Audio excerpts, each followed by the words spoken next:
الحمدللہ وحدہ والصلاة والسلام علی من لا نبی بعد اما بعد فاعوذ باللہ من الشیطان الرجیم بسم اللہ الرحمن الرحیم وَإِذَا سَأَلَكَ عِبَادِيَ عَنِّي فَإِنِّي قَرِيبٌ أُجِيبُ دَعْوَةَ الدَّاعِ إِذَا دَعَانِ فَلْيَسْتَجِيبُوا لِي وَلْيُؤْمِنُوا بِي لَعَلَّهُمْ يَرْشُدُونَ صدق اللہ العظیم الصلاۃ والسلام علیک یا رسول اللہ وعلی آلک واصحابک یا سیدی یا حبیب اللہ۔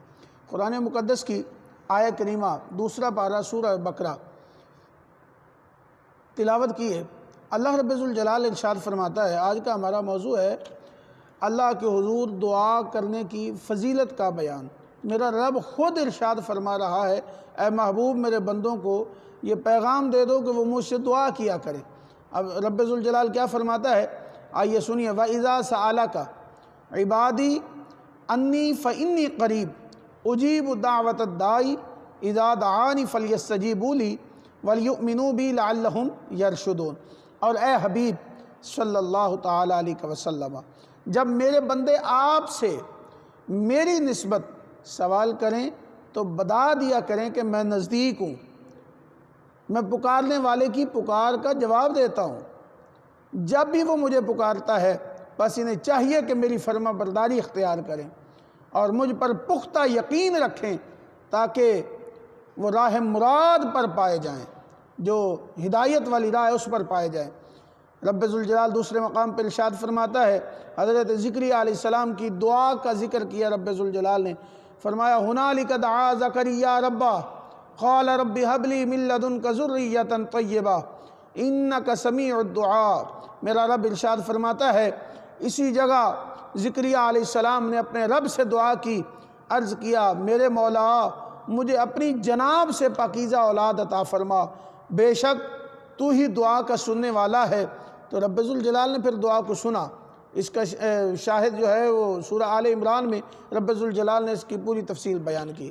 آگے رب الجلال نے ارشاد فرماتا ہے، یہ سورۃ الاعراف ہے، رب الجلال فرماتا ہے ادعوا ربکم تضرعا وخفیا انہ لا یحب المعتدین۔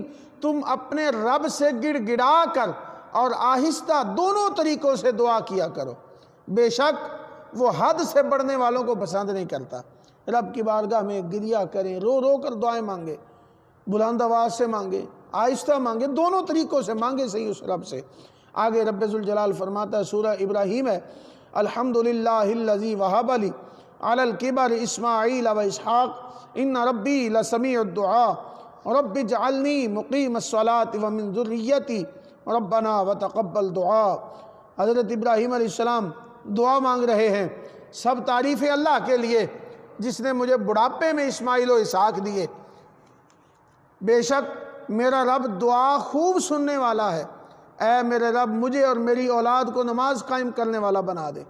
اے ہمارے رب تو میری دعا کو قبول فرما لے۔ رب الجلال پھر فرماتا ہے سورہ نمل میں، یہ قرآن میں رب الجلال ارشاد فرمایا کہ تم دعا تو مانگو تو صحیح۔ امن یجیب المضطر اذا دعاہ ویکشف السوء ویجعلکم خلفاء الارض۔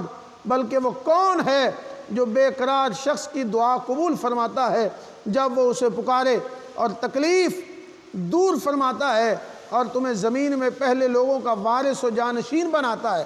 رب الجلال پھر فرماتا ہے، قال ربکم ادعونی استجب لکم ان الذین یستکبرون عن عبادتی سیدخلون جہنم داخرین۔ اور تمہارے رب نے فرمایا تم لوگ مجھ سے دعا کیا کرو، میں ضرور قبول کروں گا، بے شک جو لوگ میری بندگی سے سرکشی کرتے ہیں وہ عن قریب دوزخ میں ذلیل ہو کر داخل ہوں گے۔ میرا رب تو فرماتا تم دعا کرو، بلکہ فرمایا جو دعا نہیں کرے گا نا، جو میری بندگی سے منہ پھیرتے ہیں، سرکشی کرتے ہیں، بھاگتے ہیں میری بندگی سے، وہ عن قریب دوزخ میں ذلیل ہوں گے۔ اور کریم آقا علیہ السلام نے ارشاد فرمایا، یہ بخاری و مسلم کی حدیث پاک ہے، حضرت ابو ذر رضی اللہ تعالیٰ عنہ سے مروی ہے کہ حضور نبی اکرم صلی اللہ تعالیٰ علیہ وسلم نے بیان کیا، اللہ تعالیٰ نے ارشاد فرمایا، اے میرے بندو میں نے اپنے اوپر ظلم کو حرام کیا اور میں نے تمہارے درمیان بھی ظلم کو حرام کر دیا ہے، لہذا تم ایک دوسرے پر ظلم نہ کرو۔ اے میرے بندو تم سب گمراہ ہو سوائے اس کے جس کو میں ہدایت دوں۔ اب کرنا کیا ہے؟ میرا رب فرماتا ہے، یہ حدیث قدسی ہے، حضور بیان فرما رہے ہیں کہ اللہ کا فرمان ہے، میرا رب کیا فرماتا ہے؟ سوائے اس کے جو مجھ سے ہدایت طلب کرے میں تم کو ہدایت دوں گا۔ اے میرے بندو تم سب بھوکے ہو سوائے اس کے جس کو میں کھانا کھلاؤں، پس تم مجھ سے کھانا طلب کرو، میرا رب فرماتا ہے میں تمہیں کھلاؤں گا۔ اے میرے بندو تم سب بے لباس ہو، تمہارے پاس لباس نہیں ہے سوائے اس کے جس کو میں لباس پہناؤں، لہذا تم مجھ سے لباس مانگو، میرا رب فرماتا ہے میں تم کو لباس پہناؤں گا۔ اے میرے بندو تم سب دن رات گناہ کرتے ہو اور میں تمہارے گناہوں کو بخشتا ہوں، تم مجھ سے بخشش طلب کرو میں تمہیں بخش دوں گا۔ یہ عشرہ جو ہے رمضان المبارک کا جہنم سے آزادی کا عشرہ ہے، تو رب کی بارگاہ سے دعا مانگے، اللہم اجرنی من النار بھی مانگ سکتے ہیں، اللہم اجرنا من النار، اجرنی یا اللہ مجھے بخش دے، اجرنا من النار یا اللہ ہم سب کو بخش دے، تو دعا مانگے رب کی بارگاہ میں۔ یہ رمضان المبارک کا مقدس و مطہر مہینہ رب ذوالجلال نے ہم پر انعام فرمایا، نعمتوں والا مہینہ ہے، رحمتوں والا مہینہ ہے، مغفرت والا مہینہ ہے، جہنم سے آزادی کا عشرہ چل رہا ہے۔ مانگنا ہے ہمیں اپنے رب سے، رب کے حضور عرض کرنا ہے۔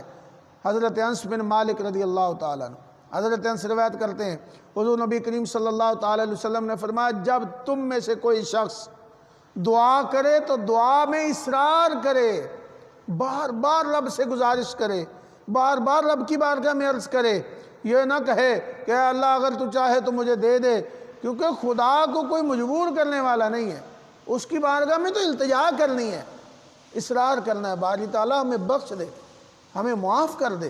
بار بار جب ہم رب کی بارگاہ سے عرض کریں گے تو میرا رب ضرور ہمارے گناہوں کو بھی معاف فرمائے گا، اور جو کچھ ہم مانگیں گے میرا رب ہمیں عطا کرتا چلا جائے گا۔